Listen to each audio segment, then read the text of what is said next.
Hello and welcome to Adventures in Venueland, an EAMC podcast. This is your all-access pass to go backstage and behind the scenes with some of the brightest minds that cross the scope of the live entertainment industry. I'm Dave Rettelberger. And I'm Paul Hooper. We'll introduce you to some of our favorite people as we dive deep into the world of live touring shows and the venues that host them.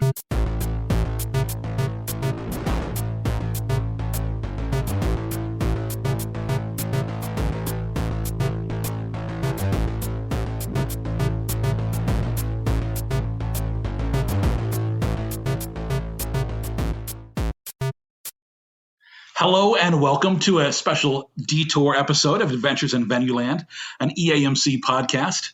I'm Dave Rettelberger, and along with my co-host Paul Hooper, today's episode is a little bit different. It's a detour or side trip, a mini bonus episode where we take a single-serving look at a topic in the live entertainment industry. You've heard of VetsAid, you've heard of FarmAid, but what is VetsAid? Let's find out. Paul, will you introduce our guest today? Yes, very excited to talk about this. We're here with Tracy Hedrick. She's the Chief Marketing Officer for Ohio State Department of Athletics and Business Advancement. What a title. Welcome, Tracy. Thank you. Thanks for having me today.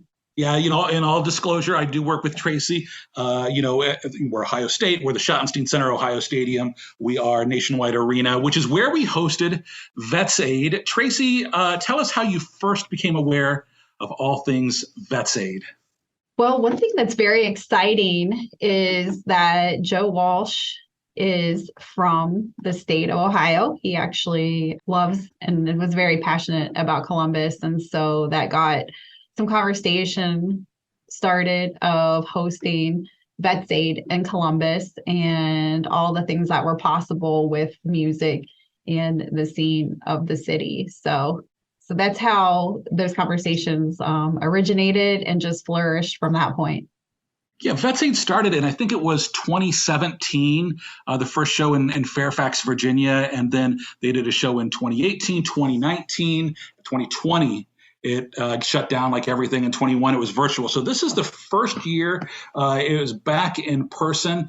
And the reason why Paul and I thought this would be a great topic is because, for a lot of our listeners, you never know when it's coming to your town. So, Tracy, for folks who've never heard, Joe Walsh, obviously famous from his time with the Eagles, James Gang, all that time. Talk to us a little bit about VetsAid 2022, what the event was, and, your dealings with the event. Well, I'll tell you what, VetsAid is going to be very near and dear to my heart. I hope they come back again to the state of Ohio. But as far as our role, and Dave, was part of that, and Leslie, our marketing crew, was promoting what VetsAid is, what it stands for, engaging the media, our radio partners, TV partners. There were journalists. There were just so many people that were involved in this wonderful event, and net proceeds that were raised actually went into the state of Ohio for veterans organizations that applied for grants in that funding. So it was just extremely incredible to share the story. It was an honor to be able to use my voice in the marketplace to help amplify what VetsAid's about.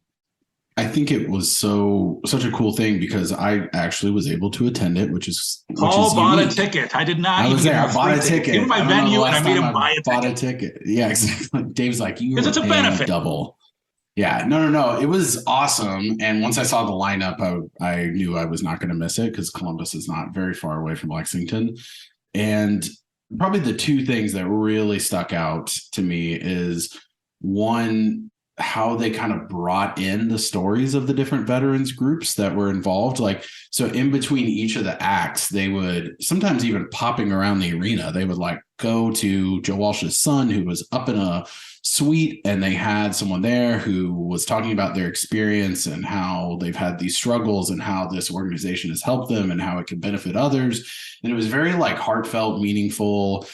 Sometimes they even tied into the music where the person talking mentioned how these specific bands they maybe grew up listening to or how they had an impact on them. So I think it was really thoughtfully woven throughout the show, which was really awesome.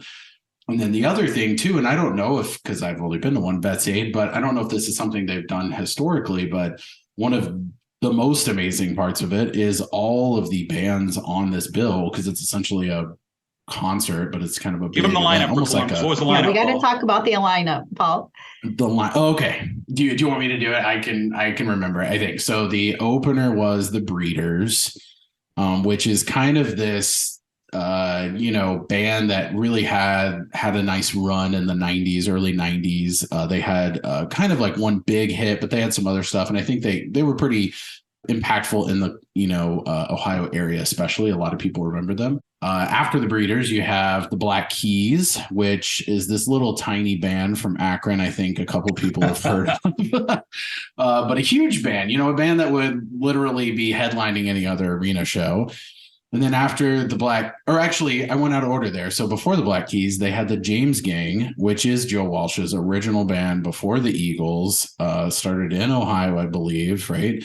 And that is this legendary band. And some people, I was talking to some friends about it, and they're like, I don't know the James Gang. And then as soon as you play their top 2 or 3 songs, they're like, oh, of course I know those songs. It's like, right. Like everyone knows the James Gang songs, whether they know it or not. So yeah, there was James Gang. Then there was the Black Keys. Then there was 9 Inch Nails, which is out of Cleveland.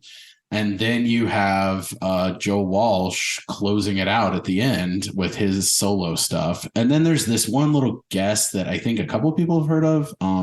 His name is David Grohl. He was in a couple of bands. Drummer for some band, right? some drummer for some band. Yeah. So Dave Grohl was there, and he was on the bill, but how he played throughout it is he was kind of like sprinkled throughout. It's like he came out in the Breeders, and the last song played guitar or bass or something with one of their songs, which was super cool. Kind of not taking the spotlight from them, but really elevating them, which I thought was nice. And then played with Joe Walsh and the James Gang multiple times, playing drums, playing guitar. It was really a cool thing, but it's all these people with Ohio ties because Dave Grohl was born in Ohio. So I think that was just such this awesome way to not only help and support the state, but elevate what Ohio rock has brought to just the overall music community. Yeah, we've got the Rock and Roll Hall of Fame here, and it was that moment when we're holding a press conference, right? And Dave Grohl and Trent Reznor walk in the room with the Black Keys behind them. And there's this who's who of Ohio rock all in one room, and they're doing the big photo call. And it was just like that moment of like, I don't know if we've ever seen a moment of rock and roll like this in Ohio. It was so cool. And Dave Grohl was so great to be part of it.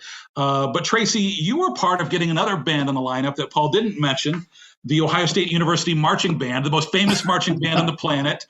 They came to you, right? Haven't you've been working directly with Christian, who was Joe Walsh's son, and talk to us a little bit about that, and then how you got the Ohio State Marching Band involved with the show. Well, one thing that was amazing with working with Christian is he's such a visionary, and he just had all of these fantastic ideas, and that we were able to work directly with Christian to make all of this possible. And we were having a conversation about the Ohio State Marching Band, the best damn band in the land.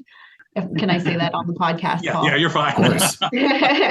And so anyways, the band is incredible to work with. And so we were able to bring some of the students, and during the opening of the show for the Star Spangled Banner, when you come out, had incredible drum line. It was just super intense, very emotional, and it was just such a fabulous way to kick off the show. And the Ohio Proud was definitely felt within the audience that was there. It was a very cool moment. Tracy, this show in a way kind of sold itself, but you've been involved with some of these homegrown shows. And I think everybody listening today has, dealt with some kind of unique show that comes your way that maybe a kind of a one-off. as opposed to being part of a tour. Talk to us kind of about marketing this. And I know you even did a Farm Aid show that was in Ohio back. You and I worked on it together back in, I don't know, what was that, 2003? Yep, 2003. What's so incredible is the word of mouth, how that spreads. And I was getting calls from media across the country and how they could get involved in being part of VetsAid and just having, those conversations. So it definitely had a life of its own. And I look forward to see, how VetsAid continues to evolve throughout the years and the next spot. Of course, they're always welcome to come to Columbus. I think it was such a benefit too that it was like so many of these acts, like I was saying, could headline an arena show on their own. Probably the breeders within Ohio could draw a pretty big crowd. And then you've got James Gang and you've got Nine Inch Nails and you've got Black Keys and you've got Joe Walsh. I mean, those are arena headliners or festival headliners, and to be all on one bill. I mean, that's, like I said, I paid for it myself, and it was because I'm a huge Nine Inch Nails fan. I was like, oh, a Nine Inch Nails show in Columbus, I should consider. What the heck? What is this lineup? I know all these other bands, and Dave Grohl's going to be there. Like, what is going on? And it's almost like you could have priced it like astronomically higher, and I probably still could have justified it to my bank account at that point. It's like, it's for charity, it's got all these big acts, but I think that was just such a cool thing. Like, what a unique event. And they each had like a full set pretty much too, and like they even traveled with their own production. Like Nine Inch Nails, like it looked like a Nine Inch Nails show. It's not them kind of being, shoehorned into a Joe Walsh set. It's like, it is a Nine Inch Nail full production. I'm sure that was kind of fun, but also complicated on the planning side, maybe, to arrange. Mm-hmm. Yeah, there was a lot of preparation involved in ensuring that everyone got there and set up and everything rolled on time. And, Paul, I'm so happy you brought up just the programming that was involved with VetsAid and having those cut-ins, like we would say, during a set change, like there was engagement with the audience to talk to those different organizations that are beneficiaries of VetsAid and just, talk about what VetsAid means to them and just their service to our country. So it was just pretty incredible. There was a lot of emotional moments, and I think it just overall, just for the community to be together was incredible. Yeah, it was so neat to see, the veterans that were in the room. It was, there's a challenge because, we obviously do a lot of special offers for veterans groups over the years, with the arenas. Most arenas do that kind of stuff. And here, while you wanted veterans to be able to attend the show, and there was a low entry price point, but really the idea is to raise money for veterans groups, right? So there weren't a lot of comp tickets. There weren't really special offers that were needed because the show, obviously sold itself. And it was a lot of, even, for those of you who've maybe done a McCartney show, some of the other big shows, even when a show is, sold out or the minimal tickets available, it can still be a lot of work. For example, the week of that show, we had an event with Joe Walsh where we worked with our music commission and renamed Nationwide Boulevard to Joe Walsh Way. Rocky Mountain Way was my suggestion, but it didn't.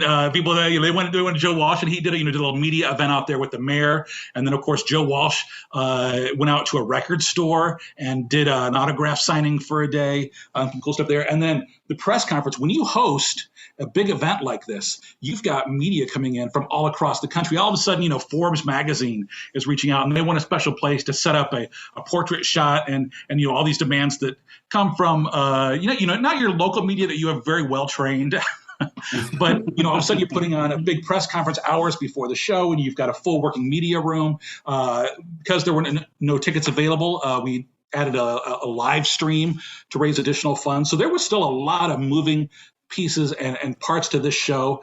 But Tracy, you're absolutely right when you mentioned, the stories that were there and the way that it all came together. Kudos to our operations staff, by the way, for getting it done. But if this comes to your market, it is some work, and when you do a show like this, but it's often very rewarding as well. Yeah, and I think, and again, just being a voice in the marketplace for VetsAid and Christian, who was our, primary contact, who was amazing to work with. Let's talk about Christian, by the way, because Tracy, our original host, our MC for the entire event was supposed to be Drew Carey. Yeah, Drew Carey, another Ohio boy, but he got a little ill. So Joe Walsh's son, Christian, who'd been working behind the scenes to pull this off, they said, oh, he's going to host. And we thought, I don't know, how's this going to work? He killed it. He was great. He was so good. It. And yeah. I mean, I think a lot of people, like, I didn't even hear personally about Drew Carey that he was supposed to host until I heard that he wasn't going to be able to make it.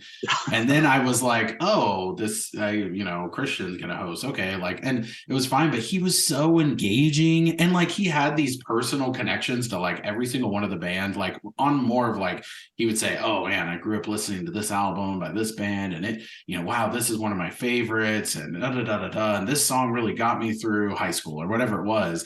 So he really, and I'm sure Drew would have been great, but he had such this great way of like telling the story of the lineup, but then also like connecting with, personally connecting with all these, beneficiary groups. It was awesome. I think with just the connection, with the bands too, and with Christian's storytelling along the way, to narrate the evening, but personally, I think back to the Breeders, right? And those are those moments too, right? I've never seen the Breeders. I've seen so many concerts in my life, never the Breeders, but that's what I listened to in college, right? So it brought me back to my like college radio days and my friends. And so that was a lot of fun. And it ties back to the community of those moments and how the music, impacts our life. And that's what we do, right? We're music people. And that was, one event that personally, especially, with like the 9 Inch Nails tie-in and where our roots come, through rock and roll and Joe Walsh and just the impact he as a musician, as other people have been on our lives. So that was just one of those moments, which it happens a lot, but as you get further, in your career and in the music business, we still have a lot of fun, but it's always cool to get one of those special shows. And I would definitely put VetsAid up there. Absolutely. And I do have to mention for our event and arena marketing conference family who are listening, who remember Dave Grohl being a special guest at our EAMC virtual conference that we did. I was actually able to speak with Dave before the show. And he invited us back in his dressing room. We hung out for a while. But one of the big things we talked about was Edie Brown, who, of course, conducted the interview, former Adventures in Venueland guest as well, and, his family vacations with her, but how much it meant to us as marketers to have the support of Dave Grohl. And when he was one of the first ones back out on the road, fighting for the return of live music, blazing the trail, if you will, how much we appreciated that. And we appreciated his words of encouragement during those dark days. What a great first class dude. And was really grateful for his involvement with EAMC recently. Tracy, if somebody wants to reach out to you, maybe they get VetsAid 2023 before it comes back to Columbus, and they want to learn more, what's the best place for folks to find you? I think you'll share it in the podcast at the end. Will you put my information up? That's right. We'll have it there. Are you a listener? It'll be there. Everyone seems to find me on LinkedIn, which is great. So that's always an option as well. Look in the show notes and you'll get links to reach out to Tracy. There you go. Yes. And I'm more than happy to talk about VetsAid or any other tour that's coming to town. I love talking about music, sports, anything you want to talk about. Travel, vacation, the Dominican Republic. Seem to be everybody's tour consultant. One last thing I have to mention, because it was so funny, is I loved the different audiences there for each of the bands, right? So there was a lot of overlap between them, but there is a group that's there that's like, we are James Gang fans. Like you can kind of tell based off of their era or whatever it was.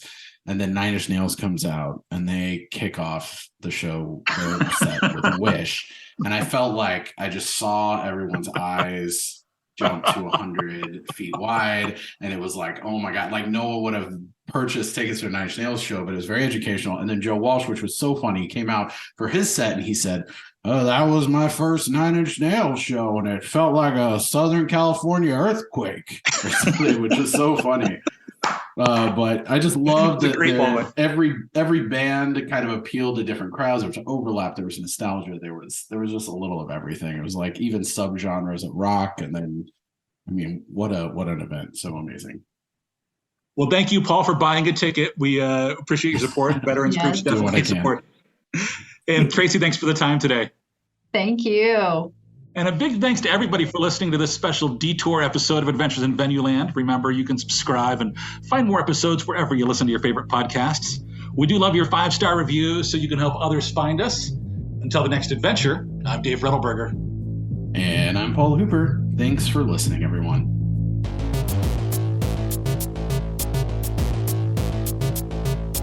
Adventures in Venueland is a side project of the Event and Arena Marketing Conference, a nonprofit organization bringing together people in the field of live entertainment to discuss marketing, publicity, and sales trends. Find out more at eventarenamarketing.com. Audio editing and mixing by Camille Faulkner. Design and digital advertising by Megan Ebeck. Copywriting and publicity by Samantha Marker. Guest booking and brand strategies by Paul Hooper. Guest research by Dave Rettelberger. Marketing strategies by Paul Hooper, Megan Ebeck, and Samantha Marker. Thanks for joining us. Until the next adventure.